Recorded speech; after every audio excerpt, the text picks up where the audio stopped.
రోగనిరోధక శక్తి బాగున్నంత వరకే మనకు ఆరోగ్యం. వ్యాధి నిరోధకత సన్నగిలితే మన ఒంట్లో జబ్బుల తాకిడి పెరుగుతుంది. ఇప్పటికే ఉన్న కొన్ని రకాల ఆరోగ్య సమస్యలు, ఉదాహరణకు షుగర్, హై బీపీ, గుండె జబ్బుల వంటివి రోగ నిరోధకతను మరింతగా సన్నగిల్లేలా చేస్తూ ఉంటాయి. పొగ, మద్యం వంటి అలవాట్లు కూడా ఇమ్యూనిటీని దెబ్బతీసేవి. ఇమ్యూనిటీని దెబ్బతీసే అలవాట్ల గురించి, రోగనిరోధక శక్తిని పెంచుకోవడం గురించి ఇప్పుడు తెలుసుకుందాం.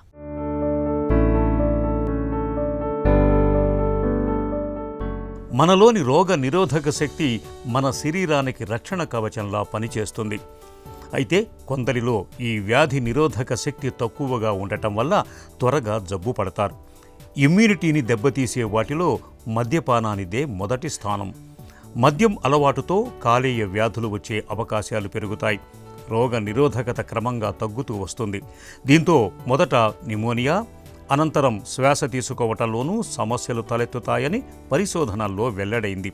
అందుకే మద్యం తీసుకోవటాన్ని మనందరం తగ్గించుకోవాలి. అలాగే ఉప్పు వాడకాన్ని కూడా పరిమితం చేసుకోవాలి. అధిక మొత్తంలో ఉప్పుని తింటే రక్తపోటు పెరుగుతుంది. దీంతో మనలోని రోగ నిరోధక శక్తి బలహీనపడుతుందని ఇటీవల ఓ అధ్యయనంలో తేలింది. చక్కెర వాడకం కూడా మనలోని ఇమ్యూనిటీని దెబ్బతీసేదే. అధిక మోతాదులో చక్కెర వినియోగం వల్ల రోగ నిరోధక కణాల పని సామర్థ్యం కూడా తగ్గిపోతుంది. కాబట్టి చక్కెరను మితంగా వాడుకోవటమే మేలు. ఇక కాఫీ, టీలు కూడా మన రోగ నిరోధకతను సన్నగిల్లేలా చేస్తాయి. కాఫీ, టీలో ఉండే కెఫిన్ ఎక్కువ మోతాదులో తీసుకోవటం వల్ల నిద్ర సమస్యలు వస్తాయి. నిద్రలేమి మూలంగా కడుపులో మంటగా ఉండటం, రోగ నిరోధక శక్తి తగ్గటం వంటివి జరుగుతాయి. అలాగే జంక్ ఫుడ్ కూడా మన ఆరోగ్యంపై తీవ్రమైన ప్రభావం చూపిస్తుంది. వీటి వల్ల శరీరంలో కొవ్వు పెరిగి రోగ నిరోధక శక్తి తగ్గిపోతుంది. దీంతో సులువుగా వ్యాధులు శరీరంలోకి వచ్చి చేరుతాయి. కాబట్టి జంక్ ఫుడ్కు వీలైనంత దూరంగా ఉండాలి. ఇక ప్రతి చిన్న విషయానికి ఒత్తిడికి గురి కావటం మానసిక అనారోగ్యానికి దారితీస్తుంది. దీంతో రోగ నిరోధక శక్తి తగ్గిపోతుంది.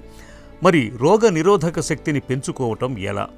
ఇందుకు విటమిన్లు, పోషకాలు మెండుగా ఉండే పండ్లు, కూరగాయలు ఎక్కువగా తినాలి. పీచు పదార్థాలు జీర్ణాశయ పనితీరును మెరుగుపరుస్తాయి. తద్వారా పోషకాలు శరీరంలో చేరి రోగ నిరోధక శక్తి పెరుగుతుంది. వ్యాయామం, యోగా వంటివి మానసిక ఒత్తిడిని తగ్గిస్తాయి, రోగ నిరోధక శక్తిని పెంచుతాయి. తరచూ నీరు తాగాలి. ఆకుకూరల్లో విటమిన్ ఏ, సి, కే ఉంటాయి. మెగ్నీషియం, కాల్షియం వంటి పోషకాలుంటాయి. కాబట్టి ఆకుకూరల్ని ఆహారంలో భాగం చేసుకోవాలి.